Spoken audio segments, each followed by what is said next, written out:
Magandang umaga po, ang bati muli ng inyong lingkod. Kumusta ang bawat isa? Sana tayong lahat po ay nasa mabuting kalagayan.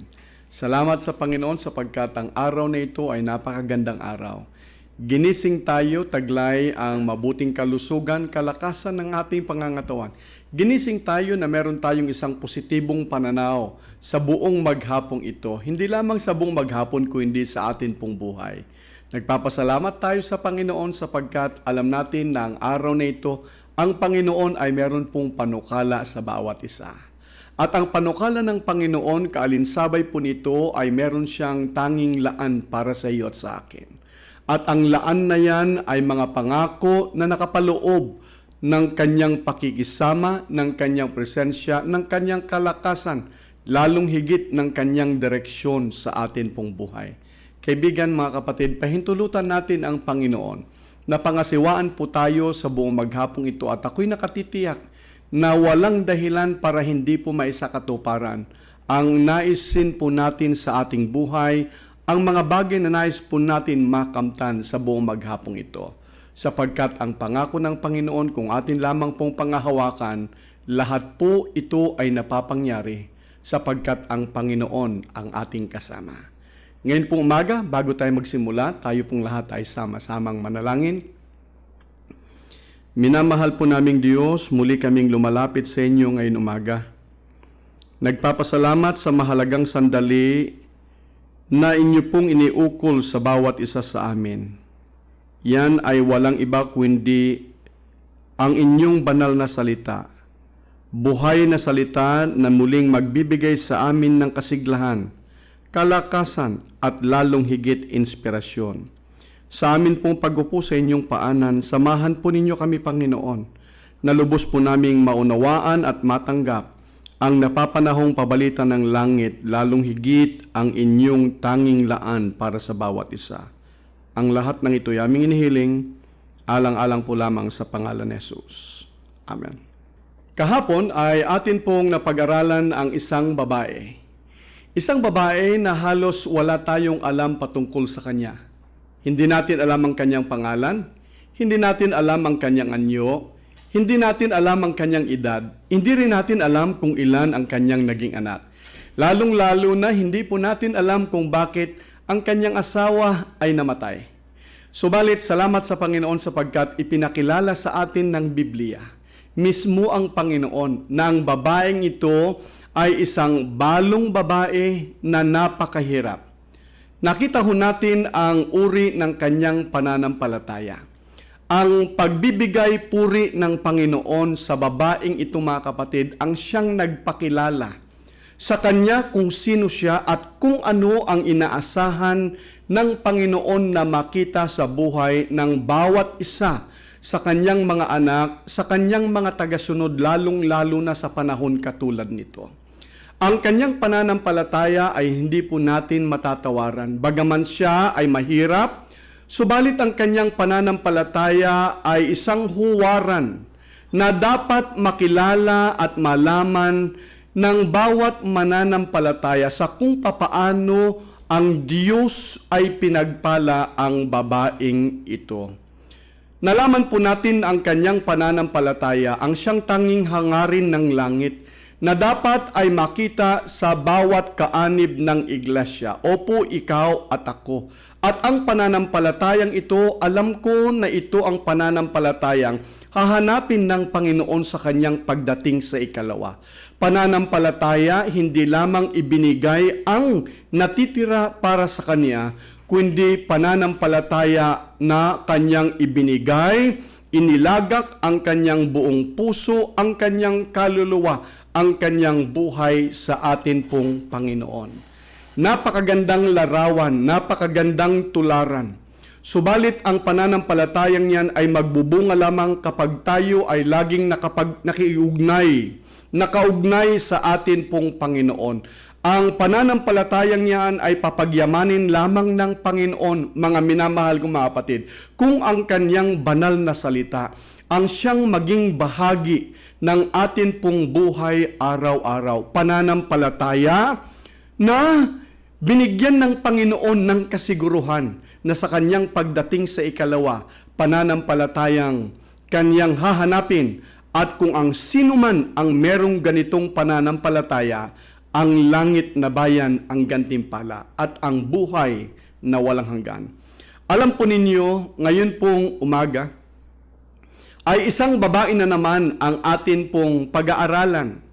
Kung kahapon nasumpungan natin ang mga talata sa aklat ng Lucas, ngayon naman po ay masusumpungan natin sa aklat ng Mateo, Kapitulo 15, talatang 21 hanggang 28. Babae siya, subalit ang kanyang pananampalataya ay katulad din ng babaeng balo sa aklat ng Lucas. Subalit meron silang kanikanyang buhay, meron silang kanikanyang mga karanasan, at meron silang kanikanyang mga pinagdaanan. Kaya nga't ang pananampalataya sa Panginoon ay nagliligtas ng kaluluwa. Ang pananampalataya sa Panginoon ay nagdadala ng kasagutan sa atin pong pananampalataya, sa atin pong mga panalangin. Ang pananampalataya sa Panginoon ang nagtutulak ng anumang kabalisahan, pangamba, takot sa atin mga puso. Ang pananampalataya na ito ay laging nakatuon sa Panginoon, pagtitiwala sa kanyang kapangyarihan, ang katanggap-tanggap sa langit, lalong higit sa atin pong Panginoon. Subalit ang pananampalataya na ipinagkaloob sa atin ng Panginoon na dapat po natin pagyamanin ay hindi katiyakan na tayo ay hindi dadanas ng pagsubok. Hindi katiyakan na araw-araw magiging kasiyahan at ligaya sa atin pong buhay. Hindi araw-araw na tayo po ay nananagana dahilan lang ba sa ating pananampalataya sa Panginoon.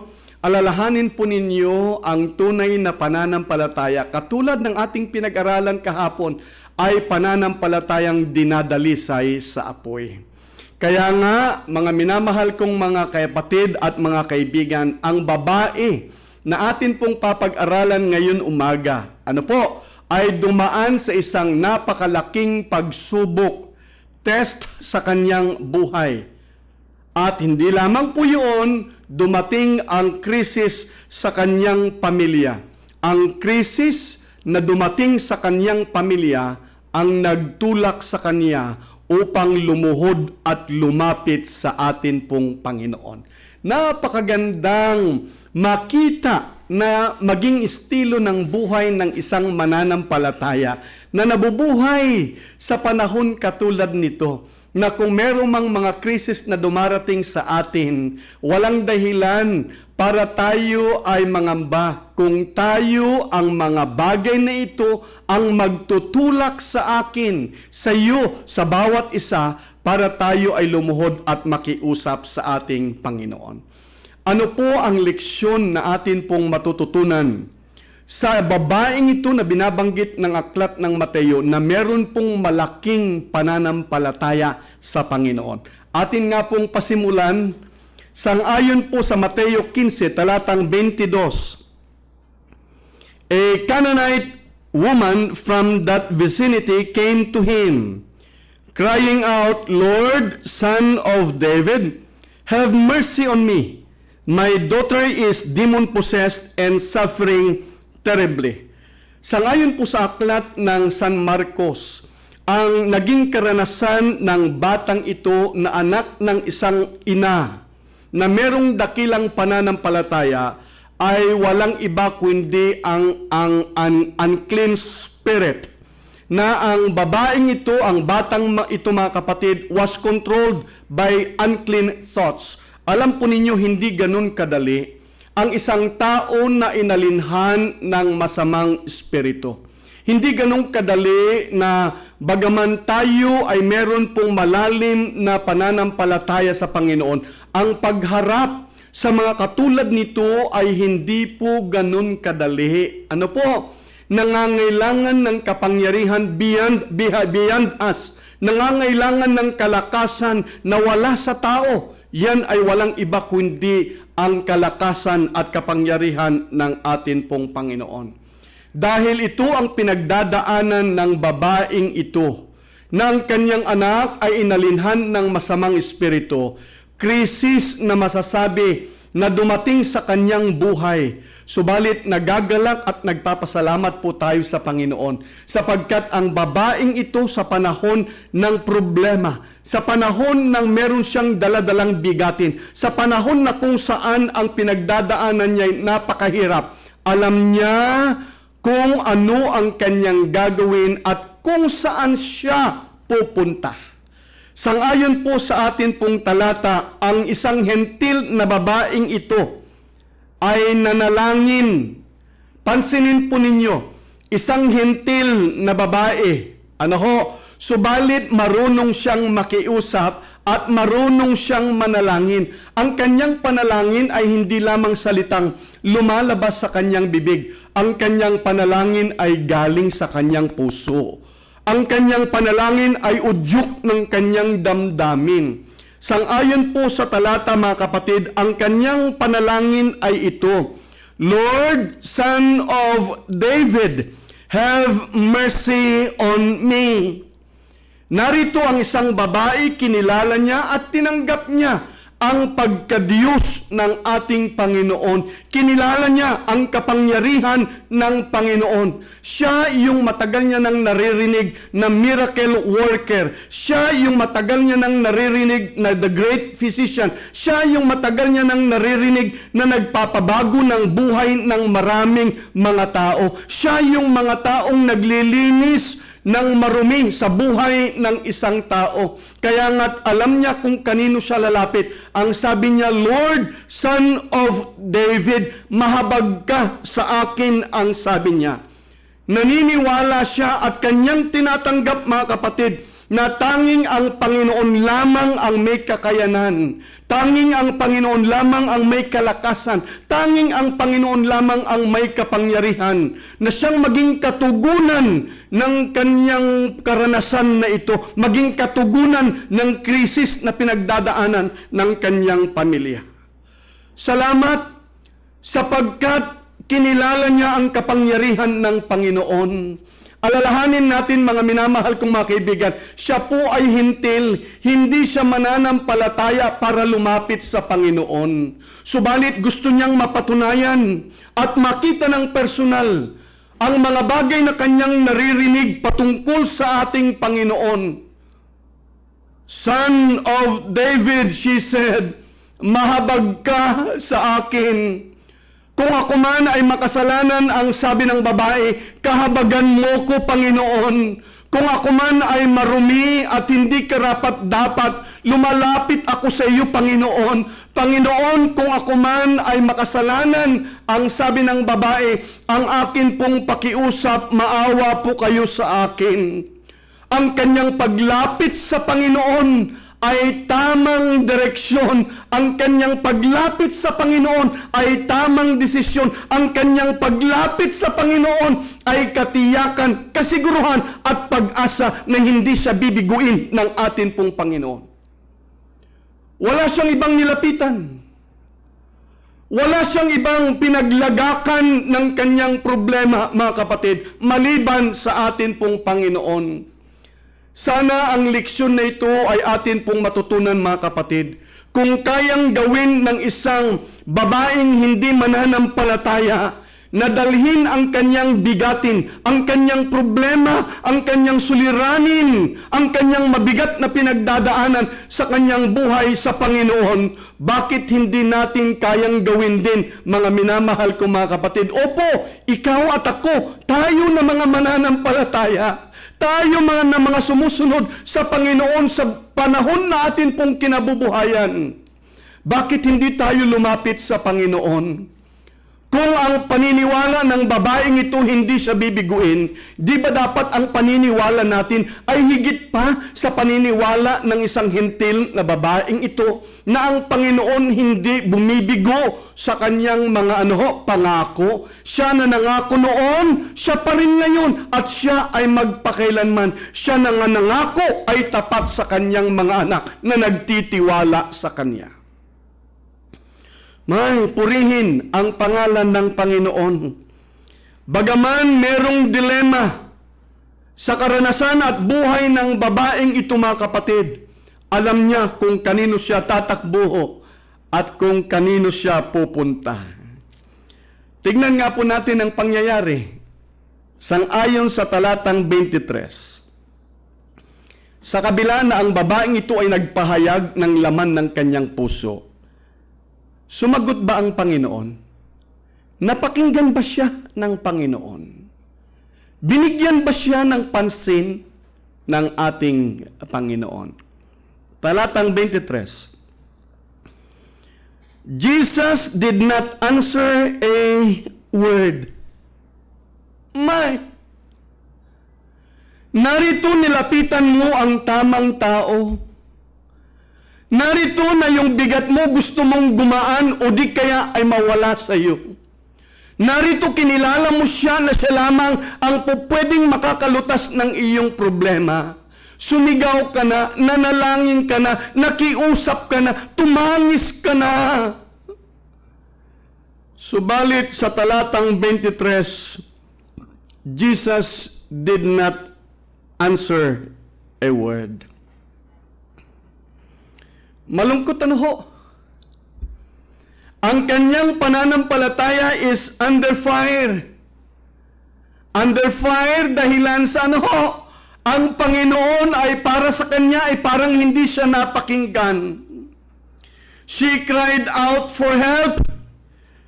Dahil alam niya na ang Panginoon lang ang kanyang pag-asa, subalit ang Panginoon ay walang sagot o tugon sa kanyang pakiusap. Ang Panginoon lang ang kanyang tanging pag-asa na magiging kasagutan sa kalagayan ng kanyang anak. Subalit, hindi nagsalita ang ating Panginoon. Kaibigan, kapatid, ikaw ba ay nananalangin sa Panginoon? Meron ka bang panalangin sa Panginoon ngayon o di kaya sa mga nakaraan? Na para bagang para sa iyo ay hindi nakikinig ang Panginoon? Meron ka bang panalangin at hibig sa Panginoon? Mabigat ang iyong daladala sa iyong balikat. Mabigat ang iyong pasan-pasan. Dahilan sa mga nangyayari sa iyong buhay, maging sa iyong pamilya. Na para bagang ang Panginoon ay tahimik. Ang tanong ay, nabigo ba yung babae sa hindi pagsagot ng Panginoon sa kanya? Ang desperadong babaeng ito, mga kapatid, na sa kabila ng siya ay nakikiusap, walang sagot pa rin ang Panginoon. Ang sabi po ng talatang 24, nung sumagot ang Panginoon, pansinin po ninyo, ang kanyang sagot ay hindi ayon doon sa nais mapakinggan ng babae. He answered, I was sent only to the lost sheep of Israel. Hello? Siya ay isang babaeng hentil. Siya ay isang babaeng, hindi mananampalataya. Ang sagot ng Panginoon, siya ay hindi dahilan kung bakit naparito ang Panginoon. Subalit ang babaeng ito, mga kapatid, walang naging dahilan upang siya ay tumigil. Walang naging dahilan para sa kanya para hindi magpatuloy. Walang naging dahilan para sa kanya na siya ay masaktan ang kanyang kalooban dahilan sa sinabi ng Panginoon. Bagkus ang kanyang pananampalataya ay pananampalatayang nagpapatuloy. Hindi siya marunong sumuko. Kaibigan, mga minamahal kong mga kapatid, kumusta ang ating pananampalataya? Kapag meron tayong pinagdaanan na isang maliit na bagay, sumusuko ho ba tayo? Kapag tayo ay may pinagdaanan na mabigat, sumusuko ho ba tayo? Kapag tayo ay may pinagdadaanan na krisis, tayo ho ba ay sumusuko? Kaibigan, mga minamahal ko mga kapatid, kung ang isang hentil na babae, isang hindi mananampalataya, ay hindi marunong sumuko, walang dahilan, kaibigan at kapatid, ikaw at ako na isang mananampalataya na sumuko sapagkat kilala ng hentil na babaeng ito na ang Panginoon ay hindi bumibigo sa pakiusap ng mga taong nagtitiwala sa Kanya. Kaibigan, mga minamahal ko mga kapatid, ni minsan hindi pa tayo sinukuan ng Panginoon. Ni minsan hindi pa tayo biniguho ng Panginoon. Ni minsan hindi pa natin nakita na pinabayaan tayo ng Panginoon. Kaibigan, kung hindi tayo sinusukuan ng Panginoon at hindi marunong sumuko ang Panginoon alang-alang sa iyo at sa akin na kanyang mga anak, ano ang dahilan para tayo ay sumuko sa ating pananampalataya? Anong dahilan para tayo ay tumigil sa ating pagdalo sa iglesia? Anong dahilan para tayo ay hindi makisangkot sa gawain ng Panginoon? May salamat, Panginoon, na ipinakita niyo sa amin ang pananampalataya ng isang hentil na babae. Pananampalataya na wala kayong hangarin na dapat ito ang makita, lalong-lalo na sa inyong mga anak na nabubuhay sa huling kapanahunan. Pananampalatayang nagpapatuloy kahit may bagyo. Pananampalatayang nagpapatuloy kahit merong krisis. Pananampalatayang nagpapatuloy kahit merong pandemya.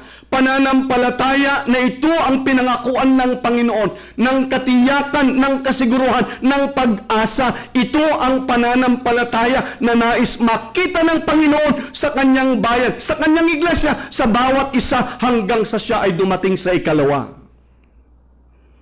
Kumusta ang iyong pananampalataya, kaibigan? Kumusta ang iyong pananampalataya, kapatid? Talatang 23, atin pong itutuloy ang pagbasa. So his disciples came to him and urged him, "Send her away, for she keeps crying out after us." Sabi ng mga alagad sa Panginoon, "Panginoon, palayasin mo na po siya. Naabala kami, naistorbo kami sa aming pakikinig sa iyo, Panginoon," ang sabi nila. Pwede ba, Panginoon, kasi masyado siyang maingay? Kapatid ko, tayo na mga mananampalataya, kumusta? Tayo ba ay katulad ng mga alagad na ito na ayaw nating maabala sa ating pagtulog sa gabi? Dahil meron isang kapatid na merong pangangailangang higit o di kaya emergency at sasabihin natin bukas na. Tayo ho ba ay katulad ng mga alagad na ito, mga kapatid, na narito ang isang taong nangangailangan, subalit dahilan sa tayo'y abala sa ating trabaho, dahilan abala tayo sa mga bagay na makasanlibutan, hindi natin nabibigyan ng pansin, lalong higit ang pangangailangan ng mga taong ito. Panginoon, palayasin mo po siya. Huwag nawang mangyari na tayo ay maging katulad ng mga alagad. Bagkus sana tayo ay maging katulad ng isang hentil na babae ng kanyang pananampalataya sa Panginoon ay ganon na lamang. Ang mga alagad, kung bakit nila pinapalayas ang babae, maliban sa ayaw po nilang maistorbo, ay ayaw nilang makisangkot sa kung anuman ang pupwedeng gawin ng Panginoon. Nalulungkot tayo, mga kapatid. Tanggapin natin o hindi, yan ang katotohanan sa atin pong kalagitnaan. Ang katotohanan ay ang bagaman tayo ay may pananampalataya. Ang katotohanan bagaman ito ang totoong iglesia. Ang katotohanan bagaman tayo ay kilalang mga Kristiyano at tagasunod ng ating Panginoon, subalit mga minamahal ko, mga kapatid, hindi nakikita. The way we conduct ourselves sa atin pong kapwa-tao, hindi nakikita sa mga salitang lumalabas sa atin pong bibig, nakakatisod ng kaluluwa, nakakasakit ng damdamin. Hindi nakakatuwa na makita na tayo ay nagtuturo na sa halip na tayo ang makisangkot, itinuturo natin sa iba. Nalulungkot tayo, mga kapatid. Ang pananampalataya ng isang hentil na babaeng ito, mga kapatid, kanyang kinilala ang Panginoon bilang Mesiyas. Purihin ang pangalan ng Panginoon. Kaya nga't kanyang tinawag Panginoon. Alam po ba ninyo sa talatang 25, siya ay nagpatuloy. The woman came and knelt before him. Lord, help me, she said. Wow! Dalangin ko mga kapatid, sana ganito ang ating pananampalataya. Kanyang kinilala na ang Panginoon ay higit na makapangyarihan kaysa sa dyablo. Nakita niya ng mas malayo ang kapangyarihan ng Panginoon sa kabila na hindi niya naringgan ang Panginoon agad ng sagot at tugon. Subalit siya ay nagpatuloy, mga kapatid, ang sabi niya, Panginoon, please, tulungan mo ako. Naintindihan pa niya. At mas mabuti pa siya, kapatid ko, na naintindihan niya ang Panginoon kaysa tayo na nasa pananampalataya. Tayo na nasa katotohanan. Subalit ang katotohanan ay hindi nakikita sa ating mga salita, sa ating pakikitungo sa atin pong kapwa. Patawarin nawa ako ng Panginoon. Subalit hindi pa huli ang lahat, mga minamahal kong mga kapatid. Naintindihan niya ang kalagayan ng Panginoon, kaya nga't siya ay nagpakumbaba sa harapan ng Panginoon. Ang sabi nga po ng talata 26, he replied, "It is not right to take the children's bread and toss it to the dogs." "Yes, it is, Lord," she said. "Even the dogs eat crumbs that fall from their master's table." May, ang sabi niya, maging ang mga aso ay kumakain din doon sa mga mumo na nalalaglag mula sa lamesa ng kanilang mga amo. Ang kanyang pananampalataya sa Panginoon demanded this woman to keep praying to the Lord, to keep asking the Lord.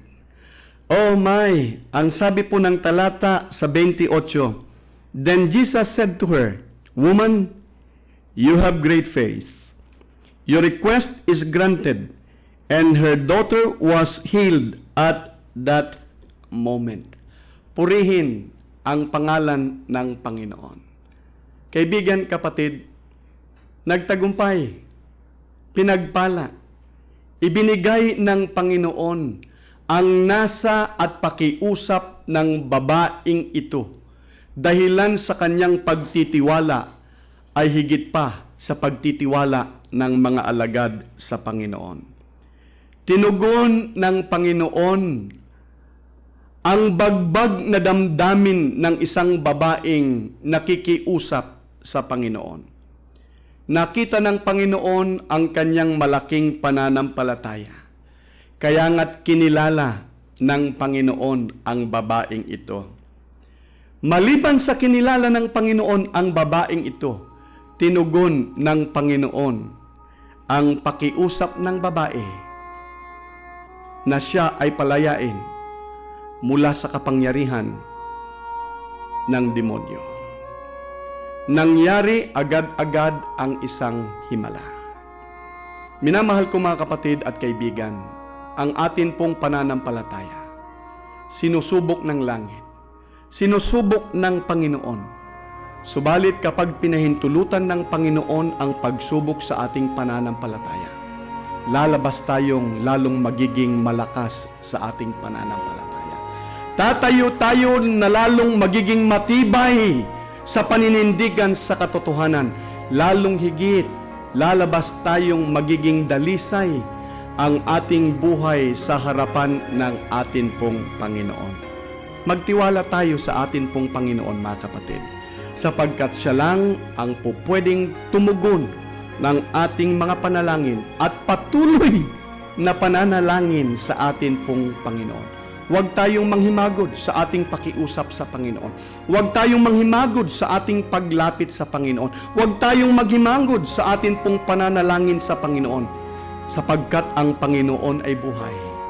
Kung kaya niyang gawin sa isang babae na hindi mananampalataya, natugunan ang kanyang kahilingan, na ipagkaloob ang kagalakan ng kanyang puso, gaano pa ang kanyang mga anak, kung bakit naparito ang Panginoon, na ang kanilang buhay ay patuloy na inilalagak sa Panginoon, na ang kanilang pananampalataya ay patuloy na nangahawak sa mga pangako ng Panginoon, na ang kanilang mga panalangin ay tuloy-tuloy at nagpapatuloy sa kabila ng lahat na nangyayari sa atin pong buhay at sa atin pong kapaligiran. Kaibigan, mga kapatid, panghawakan po natin ang ating pananampalataya na may pagtitiwala sa atin pong Panginoon, sapagkat hindi na magtatagal, darating na ang Panginoon upang ikaw at ako, tayong lahat, ang bawat isa, ay Kanya nang dalhin dun sa langit upang tayo ay sa Panginoon magpakailan-kailanman. Tayo pong lahat ay manalangin. Dakila po naming Diyos, salamat po sa isang buhay na patutuo ng isang babaeng hintil. Hindi siya mananampalataya, subalit kinilala niya ang Panginoon ng langit, na siya lamang ang may kapangyarihan at wala ng iba, na po pwedeng maging kasagutan, katugunan ng lahat ng kanyang pakiusap. Babae na may pinagdadaan ng krisis sa kanyang buhay, subalit sa kabila ng maraming balakid, Panginoon, hindi siya nanghimago, hindi siya nanghina, hindi siya nawalan ng pag-asa. Bagaman siya ay nagpatuloy pa rin, Panginoon, nakita niyo ang kanyang pananampalataya. Na ito rin po ang inyong panalangin sa inyong mga anak, sa inyong iglesia, sa inyong bayan sa huling kapanahunan. Pananampalataya katulad ng babaeng ito, na inyong papagyamanin, na inyong papagpalain, na inyong binigyan ng kasiguruhan sa langit na bayan at buhay na walang hanggan. Dagdagan po ninyo ang aming pananampalataya. Salamat po sa inyong pagtugon sa pangalan ni Jesus. Amen.